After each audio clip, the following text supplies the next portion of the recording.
Hello, good evening, नमस्कार। मैं ज्योति शर्मा आपका वेलकम करती हूँ हमारे एपीसी एकेडमी के यूट्यूब चैनल पर। तो आज हम डिस्कस करेंगे मोस्ट इंपॉर्टेंट क्वेश्चंस जो पूछे गए हैं HP police, HP forest guard और एचपी पटवारी के प्रीवियस पेपर्स में। हमारा फर्स्ट क्वेश्चन है, वर्ष 2024 में कौन सा गणतंत्र दिवस मनाया गया? ऑप्शन ए 74वां, ऑप्शन बी 75वां, ऑप्शन सी 76वां, ऑप्शन डी 77वां। तुम्हारा करेक्ट आंसर है 75वां। वर्ष 2024 में गणतंत्र दिवस की 75वीं वर्षगांठ मनाई गई।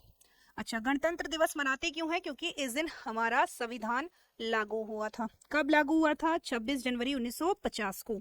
हमारा संविधान अगर पूछे कब अपनाया गया तो 26 जनवरी 1949 को। इस बार गणतंत्र दिवस पर चीफ गेस्ट कौन थे? फ्रांस के राष्ट्रपति एमेनुअल मैक्रोन। वहीं बात करें कि 26 जनवरी को भारत में ध्वजारोहण कौन करता है, तो ये करते हैं राष्ट्रपति। वहीं 26 जनवरी को विभिन्न राज्यों में ध्वजारोहण कौन करते हैं? राज्यपाल। 15 अगस्त को ध्वजारोहण करते हैं देश के पीएम। वहीं 15 अगस्त को विभिन्न राज्यों में ध्वजारोहण करते हैं हमारे राज्य के मुख्यमंत्री। हमारा नेक्स्ट क्वेश्चन, वर्ष 2024 में किस भारतीय को शांति के क्षेत्र में नोबेल पुरस्कार से सम्मानित किया गया? Option A Kailash Satyarthi, option B Abhijit Banerjee, option C mother Teresa, option D Amartya Sen. तो हमारा करेक्ट आंसर है कैलाश सत्यार्थी। बात करेंगे अब तक कितने भारतीयों को नोबेल पुरस्कार से सम्मानित किया जा चुका है। ठीक है जी, वर्ष 1913 में रविंद्रनाथ टैगोर जी को लिटरेचर के क्षेत्र में, साहित्य के क्षेत्र में। वर्ष 1930 में सीवी रमन जी को फिजिक्स की फील्ड में। वहीं वर्ष 1968 में मेडिकल के क्षेत्र में हरगोविंद खुराना जी को। वहीं शांति का पहला नोबेल पुरस्कार 1979 में मदर टेरेसा जी को दिया गया। और इकोनॉमिक्स का पहला वर्ष 1998 में अमर्त्य सेन जी को। वहीं इकोनॉमिक्स का दूसरा वर्ष 2019 में अभिजीत बनर्जी जी को दिया गया। हमारा नेक्स्ट क्वेश्चन है। नेक्स्ट क्वेश्चन से पहले आपके लिए एक इम्पॉर्टेंट इंफॉर्मेशन। हमारी एकेडमी एचपी टेट और एचपी पुलिस के नए बैचेस स्टार्ट कर चुकी है। तो जो भी इंटरेस्टेड कैंडिडेट है वो नीचे दिए गए नंबर पर कॉल करके हमसे संपर्क कर सकता है। हमारा नेक्स्ट क्वेश्चन है, अंतर्राष्ट्रीय ओलंपिक दिवस कब मनाया जाता है? 1 जून, 5 जून, 21 जून या 23 जून? तो हमारा ऑप्शन डी करेक्ट है, 23 जून। 23 जून को इंटरनेशनल ओलंपिक कमेटी की स्थापना हुई, इसीलिए 23 जून को क्या मनाया जाता है? अंतर्राष्ट्रीय ओलंपिक दिवस, जिसका हेडक्वार्टर है लुसाने। लुसाने पड़ता है स्विट्जरलैंड में। बात करें इंटरनेशनल ओलंपिक कमेटी के संस्थापक पियरे डी कोबार्टिन। वहीं बात करें इंटरनेशनल ओलंपिक कमेटी के वर्तमान में अध्यक्ष दिमित्री विकेलस और वर्तमान में अध्यक्ष हैं थॉमस बाक। हमारा नेक्स्ट क्वेश्चन, संयुक्त राष्ट्र संघ की स्थापना कब हुई? Most important question. 24 अक्टूबर 1945, 24 नवंबर 1996, 24 दिसंबर 1947, ऑप्शन डी 24 अक्टूबर 1948। तो हमारा करेक्ट आंसर है 24 अक्टूबर 1945। बात करें संयुक्त राष्ट्र संघ का नामकरण का श्रेय किसको दिया गया है? तो Franklin D Roosevelt. Franklin D Roosevelt सबसे लंबा कार्यकाल राष्ट्रपति के रूप में अमेरिका से किसका रहा है? फ्रैंकलिन डी रूजवेल्ट का। स्थापना 24 अक्टूबर 1945। इसका हेडक्वार्टर है न्यूयॉर्क में। वर्तमान में यूएनओ के सदस्य संख्या है 193 और 193 सदस्य देश जुड़ा है दक्षिणी सूडान। लक्ष्य और उद्देश्य क्या है यूएनओ का? शांति और सुरक्षा प्रदान करना। कार्यकारी भाषाएं हैं अंग्रेजी और फ्रेंच। वहीं बात करें प्रथम महासचिव ट्रिग वैली, जो कहाँ से हैं? नॉर्वे से। वर्तमान में महासचिव हैं एंटोनियो गुटेरेस, जो कहाँ के हैं? पुर्तगाल से हैं। बात करें सुरक्षा परिषद में कुल सदस्यों की संख्या कितनी है? 15। वहीं बात करें सुरक्षा परिषद में स्थायी सदस्यों की संख्या कितनी है? 5। सुरक्षा परिषद में अस्थायी सदस्यों की संख्या कितनी है? तो ये है 10, जिनका कार्यकाल होता है 2 वर्ष का और महासचिव का कार्यकाल होता है 5 वर्ष। स्थायी सदस्यों में कौन कौन से देश आते हैं? अमेरिका, ब्रिटेन, फ्रांस, रूस और चीन। बात करें यूएनओ की 6 ऑफिशियल लैंग्वेज है, जिसका ट्रिक है फेसर्स। एफ से फ्रेंच, ए से अरेबियन, सी से चाइनीज, ई से इंग्लिश, आर से रशियन, एस से स्पेनिश। फ्रेंच और इंग्लिश इनकी वर्किंग लैंग्वेज है, बाकी सभी ऑफिशियल लैंग्वेज हैं। हमारा नेक्स्ट क्वेश्चन, रजत क्रांति किसके उत्पादन के लिए प्रयुक्त होती है? ऑप्शन ए आलू, ऑप्शन बी अंडा, ऑप्शन सी गेहूं और चावल, ऑप्शन डी दूध। तो हमारा करेक्ट आंसर है अंडा। अगर पूछे आलू की क्रांति को क्या कहते हैं? गोला क्रांति। Round revolution. वहीं गेहूं और चावल से संबंधित है हरित क्रांति। और भारत में हरित क्रांति के जनक कौन है? MS स्वामीनाथन। वही पूछे दूध से संबंधित क्रांति कौन सी है? तो वो है श्वेत क्रांति। और श्वेत क्रांति के जनक किसको कहा जाता है? वर्गीस कुरियन को। वर्गीस कुरियन जी का बर्थडे 26 नवंबर को राष्ट्रीय दूध दिवस के रूप में मनाया जाता है। वहीं अगर पूछे कि अंतरराष्ट्रीय दूध दिवस कब मनाया जाता है, तो अंतरराष्ट्रीय दूध दिवस मनाया जाता है 1 जून को। ठीक है जी। और दूध की प्रोडक्शन में भारत का कौन सा स्थान है? दूध की प्रोडक्शन में भारत का स्थान है, रैंक है फर्स्ट। नेक्स्ट क्वेश्चन है, दांडी मार्च यात्रा के समय भारत का वायसराय कौन था? Option A Lord Dufferin, option B Lord Hardinge, option C Lord Chelmsford, option D Lord Irwin. तो हमारा करेक्ट आंसर है लॉर्ड इरविन। दांडी मार्च यात्रा पूछ लो, चाहे सविनय अवज्ञा आंदोलन पूछ लो, इस समय भारत का वायसराय था लॉर्ड इरविन।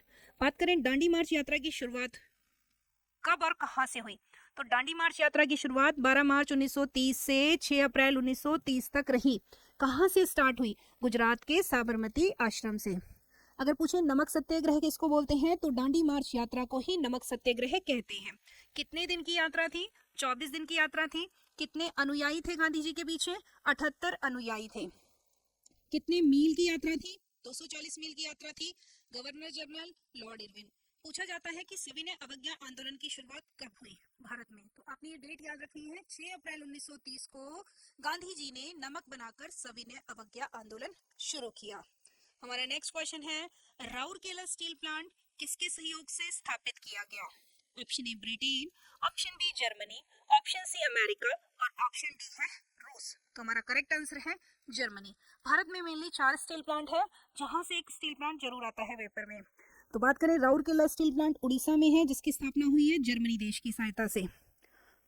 अगर पूछे राउरकेला स्टील प्लांट किस नदी के किनारे है, तो राउरकेला स्टील प्लांट है ब्राह्मणी नदी के किनारे। बोकारो स्टील प्लांट है झारखंड में, जिसकी स्थापना की गई है रूस की सहायता से। वहीं भिलाई है छत्तीसगढ़ में, यहाँ ठीक कर लेंगे, छत्तीसगढ़, भिलाई है छत्तीसगढ़ में, जिसकी स्थापना की गई है रूस की सहायता से। और दुर्गापुर स्टील प्लांट कहाँ है? पश्चिम बंगाल में, जिसकी स्थापना की गई है ब्रिटेन की सहायता से। ठीक है जी। दुर्गा पूजा अगर पूछे किस राज्य की फेमस है, तो पश्चिम बंगाल की। और अगर बात करें दुर्गापुर स्टील प्लांट कहाँ है, तो वो भी कहाँ है? पश्चिम बंगाल में। और बात करें भिलाई की, भिलाई से बनता है भलाई। ठीक है, भलाई कितनी बार करनी चाहिए? 36 बार। तो भिलाई स्टील प्लांट कहाँ है? छत्तीसगढ़ में। हमारा नेक्स्ट क्वेश्चन है, वर्ल्ड बैंक का मुख्यालय कहाँ पर स्थित है? Where is the headquarter of world bank located? Option A Washington DC, option B New York, option C Lausanne, option D Zurich. तो हमारा करेक्ट आंसर है वॉशिंगटन DC। वर्ल्ड बैंक की स्थापना हुई है 1944 में।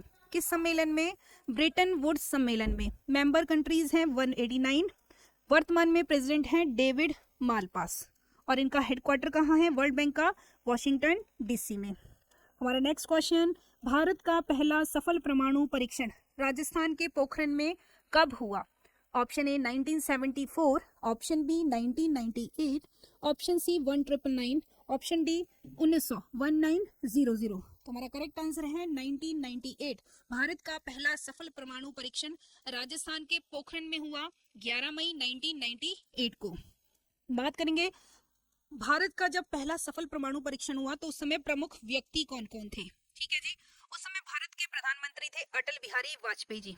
वहीं भारत के राष्ट्रपति KR नारायण, अमेरिका के राष्ट्रपति विलियम क्लिंटन, पाकिस्तान के प्रधानमंत्री थे नवाज शरीफ और परमाणु ऊर्जा आयोग के अध्यक्ष थे चिदम्बरम। इस ऑपरेशन का नाम था ऑपरेशन शक्ति। ठीक है जी। 11 मई, यहाँ आप मई कर लेंगे, 11 मई 1998 को भारत का सफल परमाणु परीक्षण कहाँ हुआ? राजस्थान के पोखरण में। और 1998 के सफल परमाणु परीक्षण के बाद ही अटल बिहारी वाजपेयी जी ने जय जवान जय किसान में जोड़ा था जय विज्ञान। चलिए जी, बात करें 1965 जो युद्ध हुआ था भारत और पाकिस्तान के बीच में, उस समय तत्कालीन प्रधानमंत्री थे लाल बहादुर शास्त्री जी ने। और उसी समय उन्होंने कौन सा स्लोगन दिया था? जय जवान जय किसान का।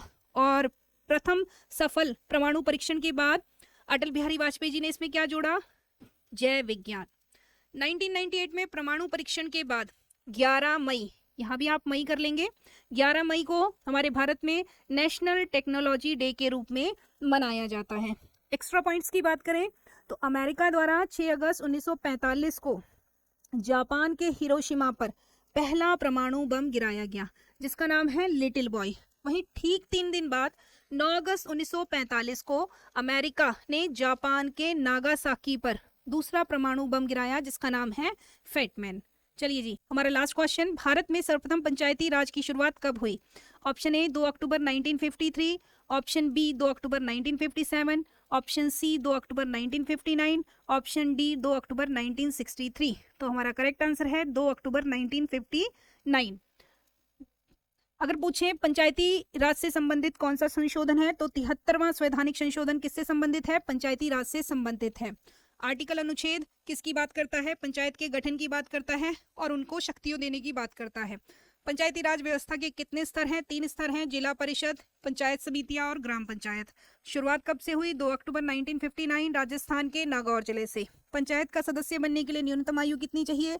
21 वर्ष। वही कौन सा भाग पंचायतों से संबंधित है? 9वां भाग पंचायतों से संबंधित है। कौन सा आर्टिकल?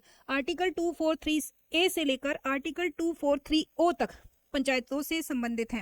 अगर पूछे पंचायती राज दिवस कब मनाया जाता है? 24 अप्रैल को मनाया जाता है। कौन सी अनुसूची पंचायतों से संबंधित है? 11वीं अनुसूची। कितने विषय दिए गए हैं? 29 विषय प्रदान किए गए हैं। वही हमारी 8वीं अनुसूची नगर निगम, नगर परिषद और नगर पालिका से संबंधित है। अगर पूछे वर्तमान में पंचायती राज मंत्रालय किसके पास है, तो राजीव रंजन सिंह के पास है। पंचायतों में महिलाओं को कितना % आरक्षण है? 33% आरक्षण है। वहीं नागालैंड, मेघालय और मिजोरम और दिल्ली में पंचायती राज व्यवस्था नहीं है। तो ये थी हमारी आज की वीडियो। अगर आपको हमारी वीडियो पसंद आई हो तो हमारी वीडियो को ज़्यादा से ज़्यादा लाइक करें, शेयर करें। Okay ji, have a nice day.